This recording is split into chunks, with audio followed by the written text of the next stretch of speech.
para algo, tienes una evidencia buena. Pero un solo estudio no es fiable. ¿Cuál es el problema? Yo hago un estudio en el que de chiripa resulta que encuentro que un fármaco, por ejemplo, baja la glucosa, de chiripa, pero lo publicito como tal. Luego, ahora de verdad, digo, si es que este fármaco tengo un ensayo que demuestra que disminuye la glucosa. De nuevo, si tú no vas a leer el ensayo y lees en los protocolos cuál es el resultado principal del estudio, te la pueden colar. La premisa es la misma que la del siguiente ejemplo. Cuantas más posibilidades le des a tu fármaco de mostrar resultados positivos, más resultados positivos demostrará. El análisis de subgrupos es más de lo mismo. Y un ejemplo de ello muy bueno fue un artículo en Broma que publicaron Lee y colaboradores en la revista Circulation, en la que cogieron a 1.073 pacientes con arteriopatía coronaria, les hicieron un seguimiento a los dos, en dos grupos, pero a ambos les dieron un placebo, o sea, exactamente lo mismo. Pues resulta que en un subgrupo de cardiopatía de los tres vasos y contracción anómala del ventrículo izquierdo, el tratamiento placebo 1 fue mejor que el tratamiento placebo 2, estadísticamente significativo. Otro ejemplo más dramático fue el de unos cirujanos que estaban ensayando endarterectomías. Y en ese ensayo, una parte del ensayo la dedicaron a gastar la misma broma. Demostraron significativamente, estadísticamente significativo, que a los pacientes operados entre mayo y junio les iba muy bien, pero a los operados en marzo les iba fatal. Esto es la premisa de antes. Cuantas más oportunidades le des a tu fármaco de mostrar resultados positivos, más resultados positivos demostrará. Análisis de subgrupos, resultados no bien definidos. Pero claro, hay que tener mucho cuidado con el análisis de subgrupos por lo siguiente. Un análisis de subgrupos puede ser sexo, puede ser edad, puede ser sedentarismo, puede ser obesidad. Le estás dando más oportunidades a tu fármaco de destacar cuanto más fragmentes la muestra. Por eso hay que tener muchas veces cuidado, porque efectivamente nacer en marzo nadie se cree que sea un factor para tener mayor riesgo en una operación quirúrgica, pero sin embargo, igual la edad, igual ser diabético, igual otras cosas sí nos lo pueden parecer. Y mi favorita, la de exagerar resultados. Exagerar resultados hay muchas maneras de hacerlo. Y por eso en general es mejor acudir siempre a los ensayos clínicos, a los papers originales, a los datos en bruto.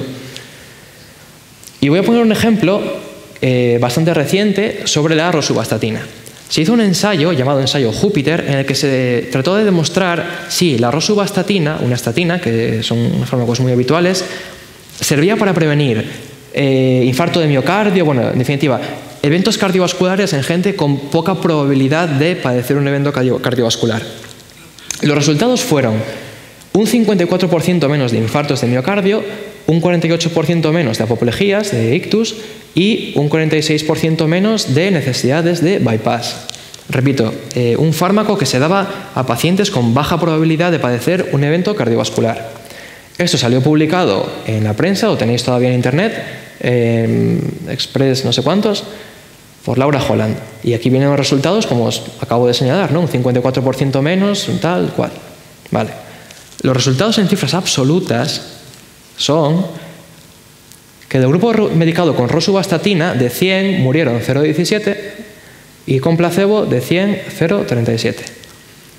O sea, la rosuvastatina es como llevar casco por el riesgo de que te caiga un meteorito por la calle. Más o menos es eso. Pero claro, a ti te dicen que previene que disminuyen un 54% los infartos y te cagas y dices, este fármaco hay que dárselo a todo el mundo, es la leche. Pues no, porque en cifras absolutas realmente la diferencia pues no es prácticamente ni apreciable.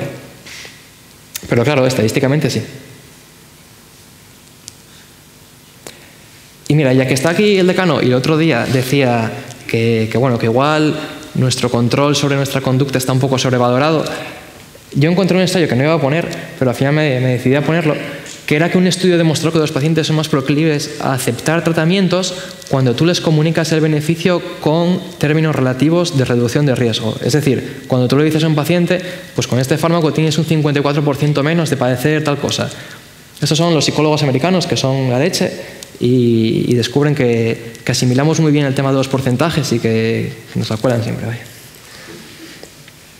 Ben Goldacre es el autor de un libro que se llama Mala Pharma, que por cierto es la principal inspiración de esta presentación, y que dice que si un grupo de investigadores se dedicara profesionalmente a obtener los protocolos o datos en bruto de los ensayos y aplicara análisis pertinentes de esos ensayos, se convertirían enseguida en máxima referencia para averiguar la calidad y la validez de dichos ensayos.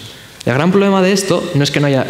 Hay gente que por supuesto lo ha intentado, pero no es tan sencillo acceder a los datos en bruto porque evidentemente cuando una farmacéutica lo está pagando, pues no le interesa que se desvele.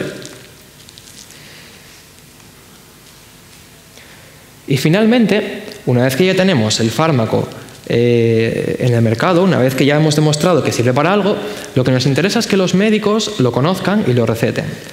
Es lo que se conoce como marketing. Yo os decía que la industria farmacéutica es de las más grandes del mundo. Hablamos de una industria que ingresa cientos de miles de millones de dólares al año. Como os digo, en América, todas las empresas tienen que declarar en qué gastan su dinero y de dónde lo reciben. Se sabe perfectamente que las industrias farmacéuticas gastan el doble o el triple en publicidad que en I+D, lo cual nos tiene que hacer pensar sobre si les sale rentable o no. Ojo que marketing no es investigación, no es demostrar que tu fármaco sirve para algo. Marketing es publicidad. Es sencillamente que los médicos conozcan ese fármaco y convencerles, persuadirles de que lo receten. Entonces, para explicar bien la problemática que supone este sistema, voy a empezar con este ensayo. Fue un ensayo que se hizo para averiguar cuánto tiempo tardaría una persona en leer todos los artículos sobre atención primaria publicados más o menos en el mundo. Se analizaron 8.265 artículos de 341 revistas diferentes en un mes y se estimó que se tardaría unas 20 horas al día en gente que ya sepa un poco del tema en leer dichos artículos, por alto. ¿Por qué os digo esto? Porque una vez que tú terminas la carrera y ya te sabes, digamos, el ABC de tu especialidad, tú quieres especializarte y conocer lo más puntero, lo último que ha salido de tu profesión para hacer mejor tu trabajo, ¿no? Pero claro, hay un exceso de información, hay demasiada información, más de la que puedes llegar a leer. Entonces, ¿qué alternativa te queda? Pues tomar atajos. Atajos son, por ejemplo, leer revisiones sistemáticas, que las cuales ya se encargan pues igual de analizarte 100 ensayos sobre un tema. Atajos es leerte simplemente el apartado de conclusiones de un ensayo. Atajos es... bueno, está publicado también esto, Atajos es ir a congresos donde celebrities de la medicina te explican lo que tienes que saber y lo que tienes que recetar. Es leer revistas en la que la gente publica ensayos que a veces ya hemos visto cómo están hechos. Y atajos es que el visitador médico de turno te diga lo que tienes que recetar a tus pacientes. De los congresos no quiero hablar mucho porque, bueno, no es un tema que me interese demasiado y tampoco encuentro mucha información porque, bueno, generalmente se dice que, a ver, sí que está demostrado que cuando una enfermedad se pone de moda aumenta el número de congresos al respecto. Pero, bueno, no sé. Yo prefiero centrarme en lo que más investigué, que son las revistas. Las revistas, un problema que tienen es que no son organismos reguladores. Ellas en general te exigen un cierto rigor metodológico, pero a fin de cuentas el que redacta el ensayo es la industria farmacéutica que financia dicho ensayo. Entonces es bastante curiosa una revisión sistemática realizada por la Cochrane Collaboration en la que se hicieron revisiones sistemáticas sobre ensayos analizados por la industria, pero realizadas por ellos, es decir, de financiación independiente.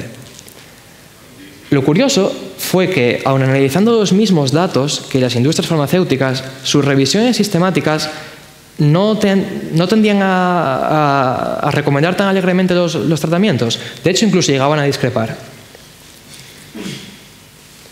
Y luego ya no hablemos de los anuncios que se presentan en las revistas. En este artículo, que se examinaron 287 anuncios de distintos fármacos antihipertensivos y polipemiantes, solo el 44% tenía un respaldo científico adecuado de las aseveraciones que se hacían en dichos anuncios. Esto es un poco lo que os decía antes de exagerar los resultados.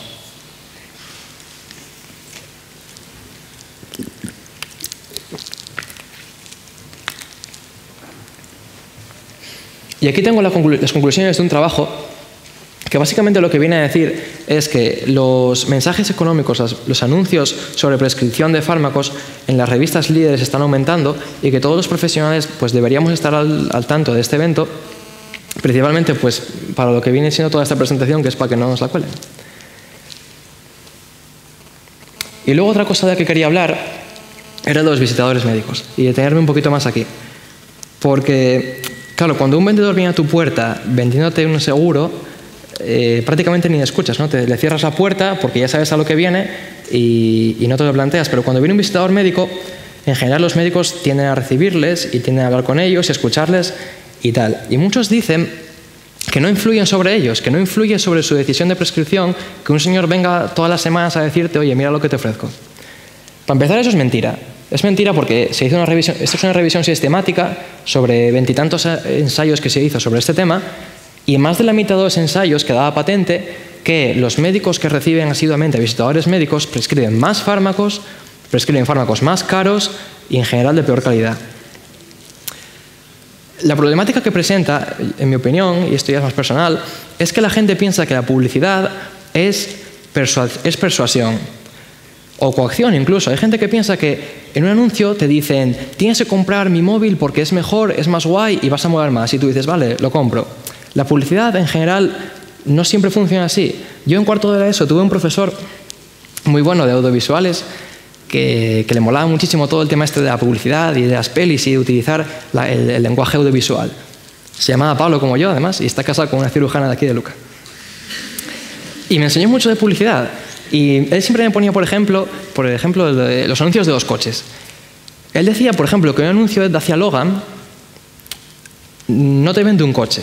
Te vende la idea de que si tú necesitas un coche, los Dacia Logan valen 4 duros. De manera que si tú eres una persona que no tiene dinero y quiere un coche, dices, ah, mira, un Dacia Logan me lo puedo permitir.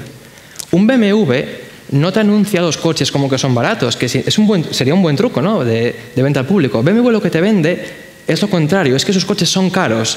De manera que si tú eres un tío con pasta y dices, joder, yo quiero tener coche, pero ser mejor que los de los Dacia Logan, me voy a comprar un BMW. Muchas veces la publicidad de lo que trata es de meterte una idea en la cabeza que luego te obligue, previsiblemente te obligue a hacer lo que la empresa que te anunció el producto quiere.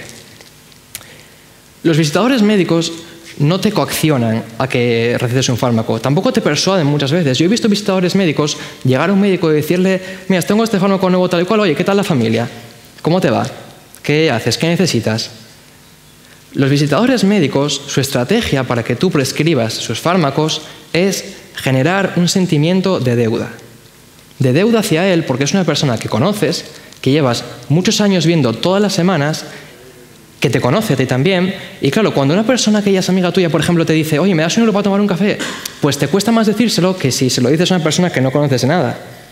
Es algo muy básico, pero no confundir yo prescribo este fármaco por decisión propia porque nadie me ha convencido de ello con el hecho de que, bueno, oye, es que me lo recomendó fulanito, oye, igual merece más la pena.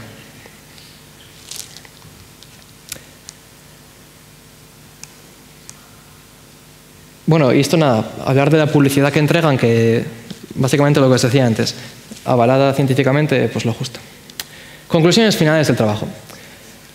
Trasladar la investigación a países sin marcos legislativos adecuados y organizaciones que velen por su cumplimiento trae como resultado la realización de investigaciones de peor calidad y en la que encima se violan derechos humanos fundamentales, como traté de demostraros con el artículo de Zhang y con lo que sucedió en Nigeria con Pfizer.